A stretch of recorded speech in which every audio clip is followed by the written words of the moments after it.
Talk to him. Classic codes, I ain't taking it slow. Forgive me, Lord, I woke up in that mode. Whether the winters were left in the cold. Yeah, so we going to a live reaction with 8 at the table, and they're talking about if there truly is somebody for everybody. So I'm interested to see what this is. I haven't watched any of this just yet, and so I'll go full authentic with my reaction to this. I know how I feel about the topic in general, but we'll see how I feel about the rhetoric. Right? Let's roll. Like, I hate when people say you can do anything you want. I hate when people say you can be whatever you want. I hate when people say there's someone out there for you. No, there's not. And no, you can't. No, that's the reality, because when you live as such, you're left like, why am I having a poor outcome? And it's really because what you think you have the choice of, is it possible? Hell, anything is possible. But the odds are like winning the lottery. And if we know how the lottery works here, right? I don't know how many people, millions of people play. Only one person wins. But for some odd reason, it gives the illusion of hope, which is like a disease. And then people just think that they can be the lucky one too. No, you can't. No, most likely you won't. So when we understand that, then that's going to make us understand, hey, look, that woman over there, guess what? She was able to find a rich man that loves her right. Most times it's not that way. Mm-hmm. Hey, that man over there, he thought that girl was going to treat him right or be what he wanted her to be. Most likely she won't. So when we understand that the reality is the odds of what we are, desire, like they gave us the paradox of choice that we can have and achieve any type of relationship, is not true.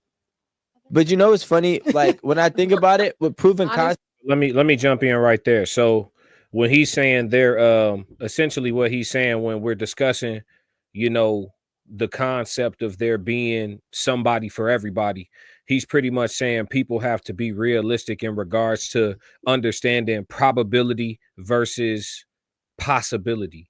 You know what I mean? And a lot of people are out here, like I say, a lot of people are out here trying to play the lottery with what they're looking for. They've narrowed down what they need and what their non-negotiables are and what their specifics are and all of that. They've narrowed it down to the point where, they're looking for a 0.000000001% person, at this point. You know what I mean?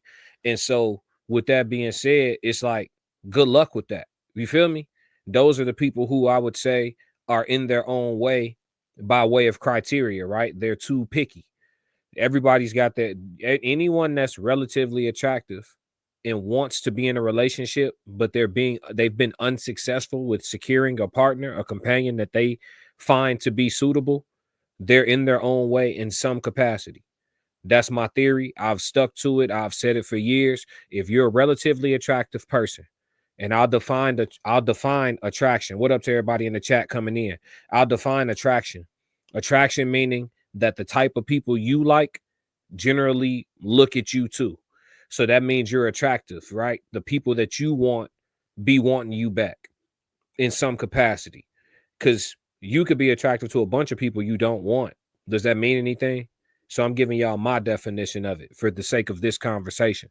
So yeah, if you're single, you're in your own way somehow. And I think some people are in their own way because of what Rico said in regards to not understanding or refusing to understand probability versus possibility. You see what I'm saying? So yeah, can that happen? Is it going to happen for somebody somewhere? Sure. But is it wise of you to rest your hat on you being that 1 out of 10 million? Is it wise of you to rest your hat on that? Especially when it pertains to things that are going to come down to someone else needing to be in alignment with you. Because a woman could want this, 0.05% man all she wants. She could do everything to put herself in his vicinity. And then she finally runs into one of these few unicorn ass people walking around, and he don't even look her way. Like that happens too. So I think it's wise to follow what Rico's point in totality was, which is be realistic, understand the difference between probability and possibility, and just scale it in a way where you can actually achieve the goal that you're looking for, which is ultimately, I would think, happiness, right? In some sort of sustained relationship. So yeah, let's see if there's anything else to this conversation, or if they're gonna switch topics. Let's see, or we'll be able to, or we'll move on. Let's go. I What's talking said, to the audience? I also feel like a lot of things have fell off. Like marriage back if we go like 1,500, 300, 200 years ago, marriage worked because there was even exchange, right? If it wasn't the partner, it was the partner's family or someone within that family. Somebody was putting in some type of equal value, right? But now we got this new theory of marriage where it's just love based, right? Where it's like, okay, if you make me feel some type of way, then that means that we can last longer or whatnot. But then 9 times out of 10, your feelings going to be shifted and changed for many different reasons. Sometimes you only feel this way because this person can provide certain lifestyles for you. When that person loses their job or for any reason why the finances run tight, they can no longer provide that lifestyle for you. Now, all of a sudden, the way you feel has changed. But if we really go back to the foundation of things, then I think proven concept works. But at this point in time, modern dating in totality has no structure, has no foundation, and really has no real theory. We have no real studies because everybody who's really living in this modern day world of dating is probably like 21 to 29. I think it all just goes down to convenience, honestly. Back then, Nah, well, I gotta disagree with some of what he just said at the end with the age range. Dating is happening all the way up into the 60s and 70s, dog. There's a lot of people out here who have been unsuccessful in securing lifelong companionship, and then there's a populace of people who don't believe in lifelong companionship. They believe in having, you know, expiration dates on their relationships, and believe in, you know, falling in love multiple times. I've heard that. I've heard people say, you know, no relationship lasts forever, and you know, this, that, and the third, which I don't know why anybody would go through marriage paperwork with that thought process. It's kind of like working against yourself, especially if you're the man that thinks that way. But that, nevertheless, that thought process is out here. But dating is all going all the way up to, you know, death. People are dating all the way into the graveyard at this point. So I have to disagree with him there. And then as far as the things that are getting in the way, I do believe, like I'll always say, and I'll say it again here, is that when it comes to modern dating, we don't have a connectivity issue. People are connecting. They're making kids, they're exchanging diseases, they're running up their body counts. Like, people are connecting. We don't have connectivity issues out here in the modern dating climate. People are meeting. They're meeting from all over the country and all over the world. We have sustainability issues. And I think a lot of times when it comes down to long-term relationships and having something that's going to have longevity and that real death do you part energy, it's going to boil down to the two people involved or more. It's going to boil down to their thought processes, your perspectives, and your ideologies. If you see things like the perspective that I just stated, the people who think that everything has an expiration date and nothing lasts forever. Okay, so if somebody thinks like that, why would someone else agree to enter into a marriage with them if they don't think the same? You see what I'm saying? You can't go into a marriage with somebody who thinks like that and feel like, oh, well, they'll change. Like, no, they eventually gonna hit the door. They eventually gonna dip. They don't believe in forever. There's a lot of people like that now. You know what I mean? So I don't know if I agree with everything Rico said on that one, but I feel where he's coming from, though. Let's continue. it was just more convenient to be with one person and to just live your lives as a happy mother, father, couple kids home. And now it's just it was just easier to do. It was a simpler lifestyle. And now we're just overstimulated. We're looking at this, we're looking at that, we're seeing these girls, those guys, like, and we're traveling more. We weren't, a lot of people that never even left the hood before. And now all of a sudden they're like, oh, I'm about to go to Atlanta, even if they you've been in motherfucking Hartford all your life, and now all of a sudden, because everybody traveling, you want to go to Atlanta. Like, But look, here, check this out.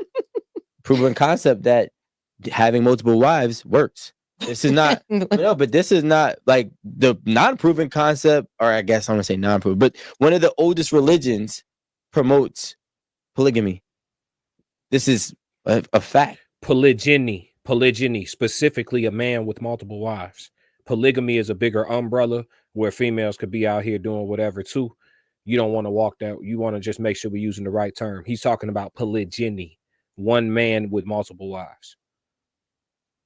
Somehow, yeah, but now everything is out in the open. No, because we are saying we're overstimulated, right? Yeah, We but are now overstimulated, and I believe that when growing into adulthood and becoming a grown up, you have to learn some things through experience. You have to make some mistakes. You have to touch the stove. You have to bump your head, and then there's some things that you learn through wisdom. Somebody give you some game, an old head, a parent, an uncle, a grandparent, whoever, a mentor. You get some game, and you actually just take heed without having to actually go touch the metaphorical stove to burn yourself. You know what I mean? So there's some things you learn from listening, and there's some things you learn from going through it, right?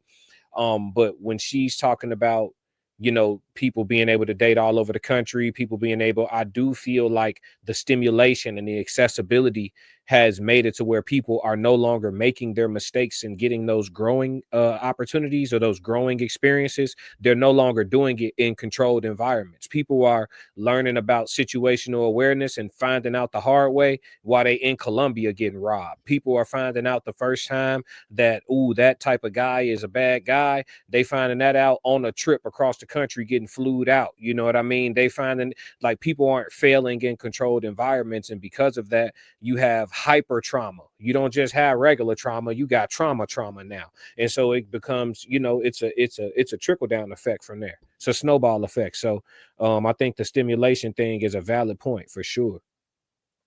We're gonna move off this in a second, but let's see what else they got to say in closing. so everything is out in the open. So even if a woman didn't know, if a man was a great man and leaving and going to work, but his job didn't require for him to be at work for 10 hours and he could go and have another life at that time.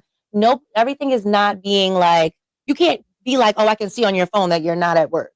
Or, oh, somebody just posted a video at Walgreens and I saw you in the background holding hands with somebody. Like 40 years ago, that wasn't happening. So now everything is getting more difficult because everything is more. You guys think it's So I might say so. Fear of missing out. Yeah, I think we agree. We're gonna end this one on that. But I think we agree that there's definitely some issues, and I think a lot of it is mental. Like I said, physically, people are connecting just fine, right? They're meeting up, they having sex, they doing it fast.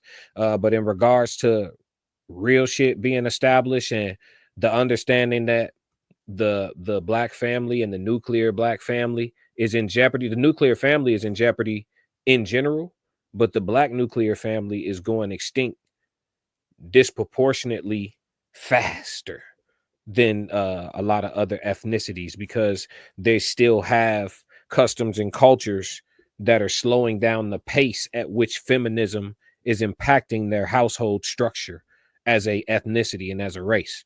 So we gotta lock in and be intentional about resolving this one. And that's one of the codes I'm really gonna take pride in cracking. Classic codes, I ain't taking it slow. Forgive me, Lord, I woke up in that mode. Weathered the winters when left in the cold. Harden my heart and now harden the flow.